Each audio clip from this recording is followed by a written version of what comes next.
Ayan guys, tingnan nyo naman ginawa nila. Palitada lang. Diyos ko po naman, billion yung mga gasto dito or budget. Tapos ganyan lang, palitada. Yung pala, walang matibay palang ebidensya ang nakukuha. Eh, sino ba yung mga senador na nag-imbestiga? Kasama ba ako doon? Trillanes. Yun na nga po, Sen. Kaya ang tanong nila ngayon, Sen, sa inyo. Marcoleta ang apelyido, hindi naman Trillanes, ha?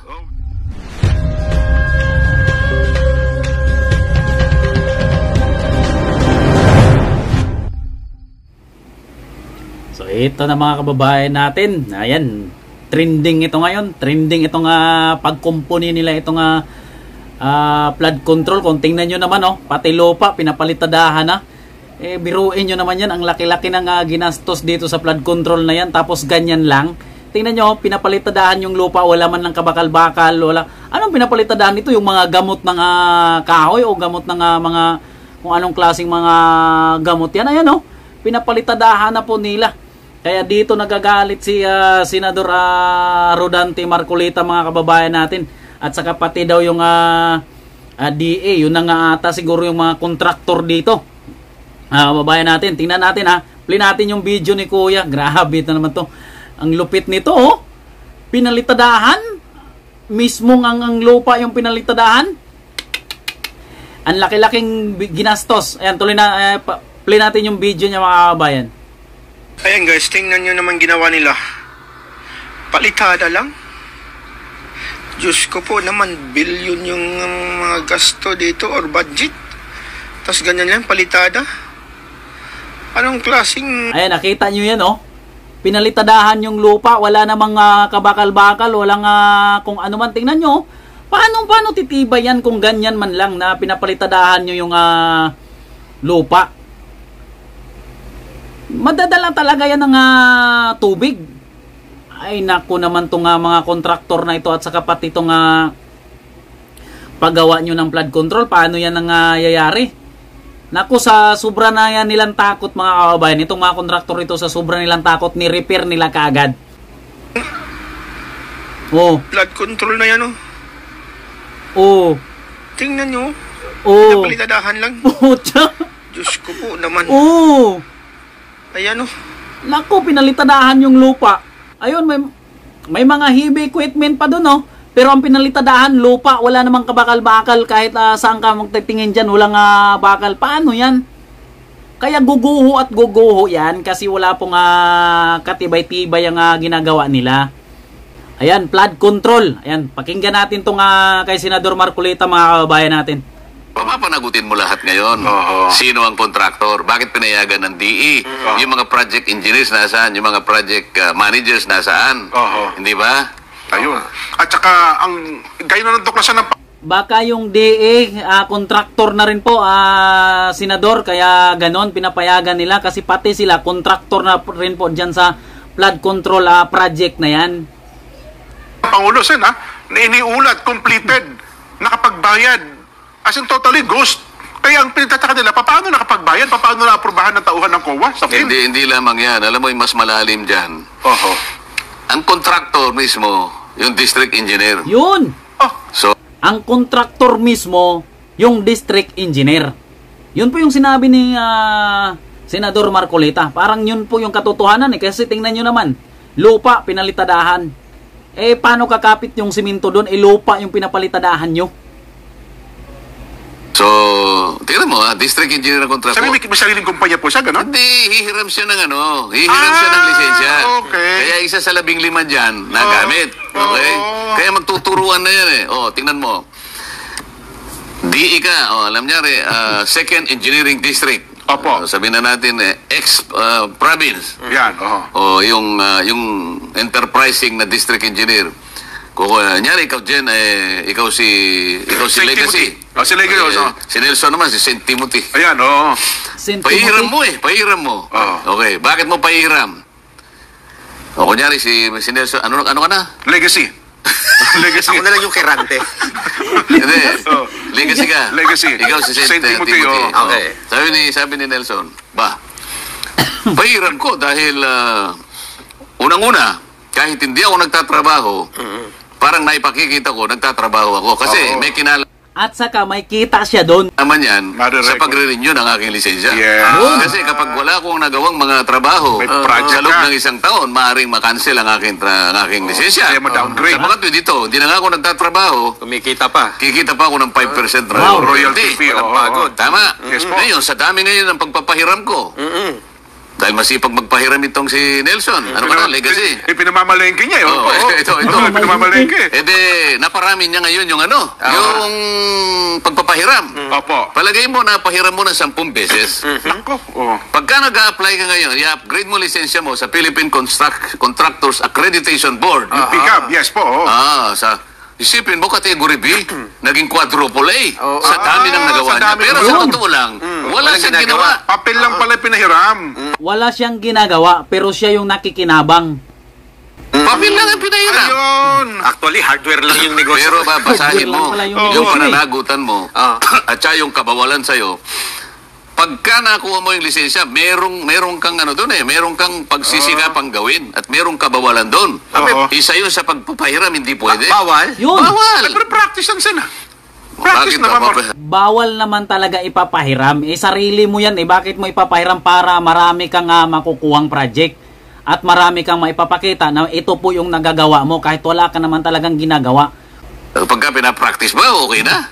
Ang nangyari kasi Yun lang. dahil sa matagalang practice, akala mo tama na. Ayun na nga po. Yun ang akala mo marami. Sen, akala nila kasi legal yun. Iwanan kita dyan. Kunwari, ikaw naman ang district engineer. Yan. Oh, naku. Dahil sa... Kapito-pito ko ngayon. May project sa distrito ko. Merong merong district engineer ngayon na pinakita sa akin ang mga litrato. Isip-isipin mong nag-birthday. Puro model ang mga kasama niya, no? Nasa isang isang magarang sasakyan Parang artista band, ganun. Oo, pagkatapos makikita mo yung lugar, pati pagkain talagang, pati yung motor, pati yung bisikleta niyang mga mountain bike Malaki yata na nakupit. tig 1 milyon ang isa. Bike pa lang ho yun, ha? District engineer lang ito, ha? Okay, ngayon. Bakit siya nakakaginhawa na bakit siya kumikita ng marami? District engineer siya. Siya yung gagawa ngayon. Merong equipment ng district. Okay. Opo, gamit ng Government, gobyerno. yun. Gamit ng Opo. gobyerno, gasolina ng gobyerno, taong gobyerno, lahat ng resources ng gobyerno. Oh, siya pagkatapos siya yung gumawa ng programa pork. Oo. Pagkatapos siya yung mangungulekta. Ako. Siya ang bagman. Nako. Ay, bagman pa. Sabi niya, sir, ito po yung nabahagi po ninyo, sir. Distribute. Ganon. Anong klaseng... Kaya sinasabi ko sa kanila, ako hindi ko kayo bibiruin sa sinasabi ko sa kanila. Huwag kayong mag-i-smarte rito. Pare-pareho tayong, walang smarte rito. Magtapatan tayo, sumagot kayo sang ayon sa tinatanong ko, di ba? Opo. Oo. Yun lang, gano'n lang kasimple. Pala yun, oh. Pero di ba, Sen, ang district, mayroong limit lang ang parang may di ba? Kung district ito lang ang presyo mo, tapos kapag malaki, parang 150 million, pag 150 million pataas, regional director, etc., hanggang national. Ba't nakukuha po nung district engineer yung... Ini-split nila eh. Splitting of contracts, bawal na naman yun. Hinihiwa-hiwalay. Kunyari, Hati-hati. 500 million yun. Opo. O gagawin niya 50 million. Kaya pala may pares-parehas lahat ang presyo ng bawat isang flood control, pares-parehas kasi ini-split pala yun. Parang gano'n na yun di ba? Kung 150 million lang ang para sa'yo, hindi ka na pwede doon lumagpas, i-split mo. Di ba? Tag 50 million, 50 million, 50 million. Kaya pares-parehas po bawat isang flood control. 50 million. 10. Oo. Kaya pala nagtataka Kaya pala nagkakaroon ng Bakit bawat pare-pareho? barangay, pare-pareho ng presyo. Oo. In-split lang. Para maiwasan na maabot kung yung threshold. Kung minsan naman, dahil nga hindi po pwede sa kanya, dahil hanggang 100 lang siya, 150. Yun namang enterprising na congressman. Pupunta sa DPWH. Gagawa siya ng sulat doon. Boss, kailangan ko nga niyang ganito, ganyan-ganyan. Pe-pressure niya yung ganito. Sige, si Yusek naman, siyempre, congressman yan Siyempre, Ganyan. So makikita natin kung sino-sino Nako. ang lahat ng mga katauhan na gumanap ng sari-saring papel para sa ganun po yung pera ng Pilipino ay maisabulsa nilang lahat. Yun. Ayan. Nako, isang bagay sa kasi doon sa thread, marami po social media, ang lagi nilang sinasabi, San Dante, may mangyayari ba naman dyan? Kasi ang dami na po namin napakinggang investigasyon ng Blue Ribbon, lahat na ng klase ng Wala ribbon. naman na pala, di ba? Lahat na po ng klase. Bibigyan na kita muna ng sample, ha? Sige nga.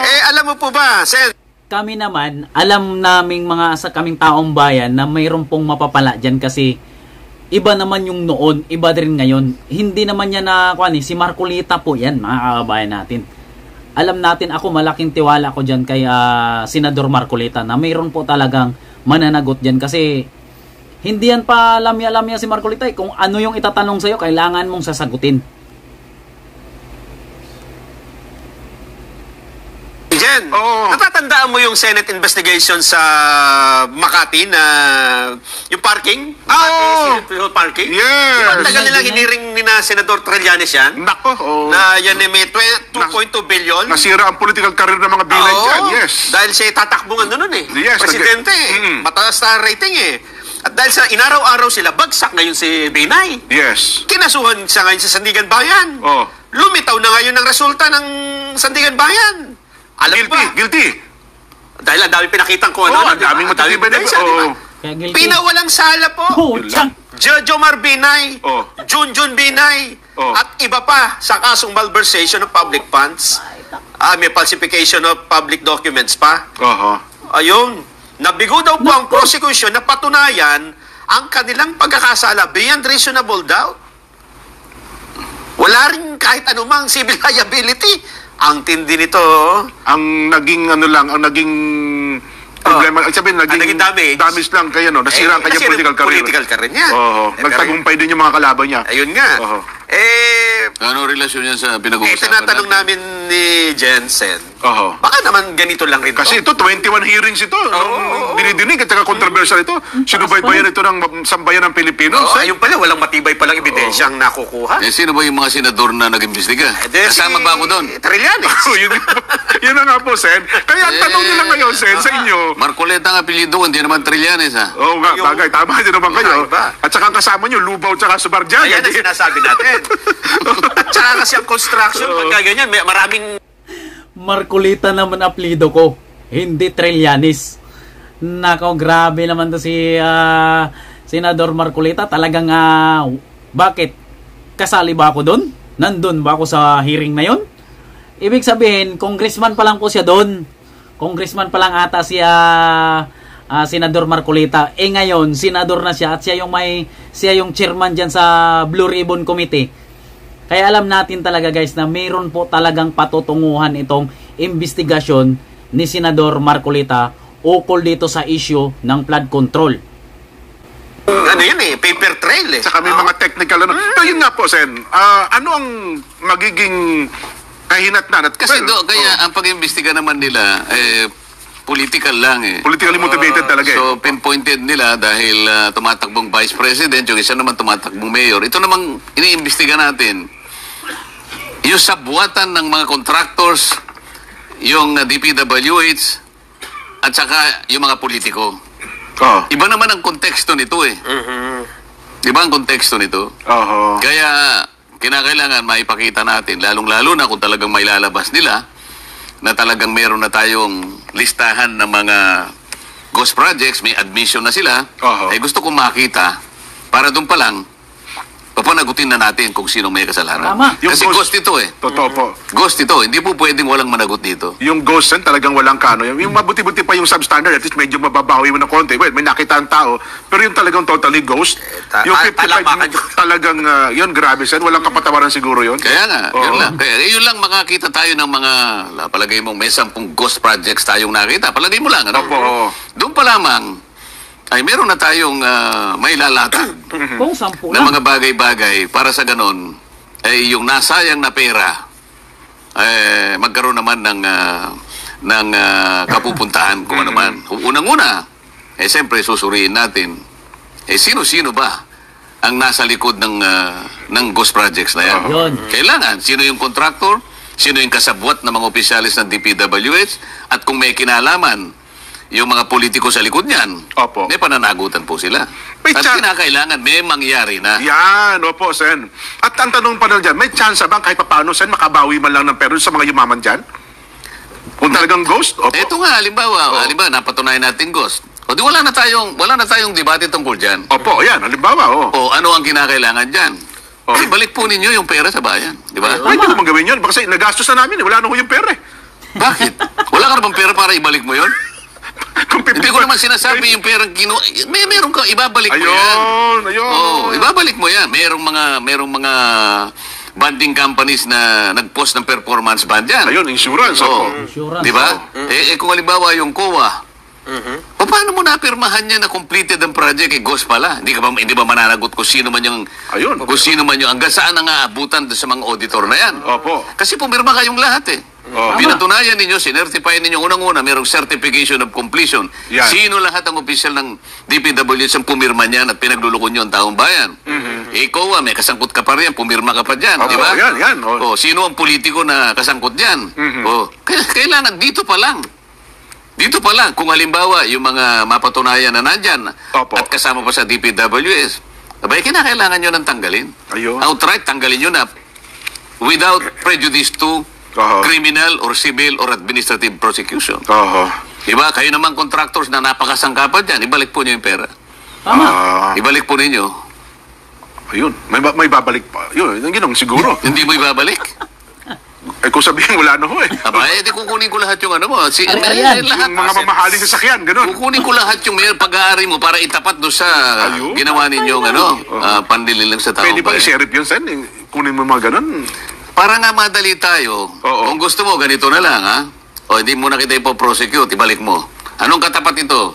Yung pong 4 sasakyan po na mamahalin, pati po yung bahay ko, inyo na po. Ibenta po ninyo para maibalik po. Okay, pumirma ka rito. Bid ako doon sa isang sasakyan. Yung paborito ko yung ganda nung isa. Maganda ba? Maganda nung isa. Maganda pala. Para natin sa bahay. Di ba? Maganda pala yung sasakyan. Ay, nako. Diba, merong indemnification. Nawalan tayo indemnify mo. Yan. So meron kang civil liability. O sige, prosecution wala na. Halimbawa, gamitin natin silang state witness. Sir, Pwedeng state witness sila? Sir, pwede po ba? Meron ganong klaseng pamamaraan eh. Okay. Sir, pwede po ba na wala na po kaming criminal liability? Kasi royalty lang naman po ako dyan eh. Ibalik na lamang po namin. Ibabalik nyo. Sige, balik. Yan. Pero itong mga empleyado na tanggal lahat yan. Ayun. Pero meron kayong pananagutan sa batas. Kasi baka maging General Sen. Naku, Sen, Jennerson, royalty lang po kami dyan eh. 5% lang po kami. Ang kumita ng malaki eh. Kahit na 5 centimos lang yun, pumayag ka na Ayun. kasangkot ka dyan eh. Hindi nyo may palalabas yung multo na project na yan kung hindi ka sumasaw dyan. Kaya nyo napalitaw na may project kahit wala dahil magkakasabwat kayo. Nako. Tigil-tigilan nyo na. Sabi nung isa, Jen, sabi niya ito, may nag-text sa atin. Jen, alam mo bang namatay ang negosyo ko dyan? Kasi wala akong pang 3% advance sa member ng BAC. Kapag ka-BAC pala, Sen, para makuha mo yung proyekto, advance mo agad, 3%? Ganun pala yun? Buti 3% lang siyang panahon niya. Siguro matagal na yan. At kaya daw nasira yung negosyo niya. Gawin Kaya ngayon 5% na eh. Advance po? Oo. Kung ay, grabe. Maniwala ka sa akin. Para lang makuha ng isang negosyante. Makinig kayo sa susunod na hearing. Ganun po. Para maglabasan na lahat yan. Yun. Anyway, Sen, merong isang mahalagang Maglalabasan ahensya na ng lahat. gobyerno, Nelson. Wala na tayong box, ha? Mamaya po, ilalatag natin. Kasi tinatay pa po ni Natalie Pichi. Ayan mga kababayan, pwede palang kukunin kung ano man yung mga ari-arian mo. Kung maganda, sabi nga nung ni Sir Jin maganda daw yung isang sasakyan doon, kaya sasali daw siya doon sa bidding.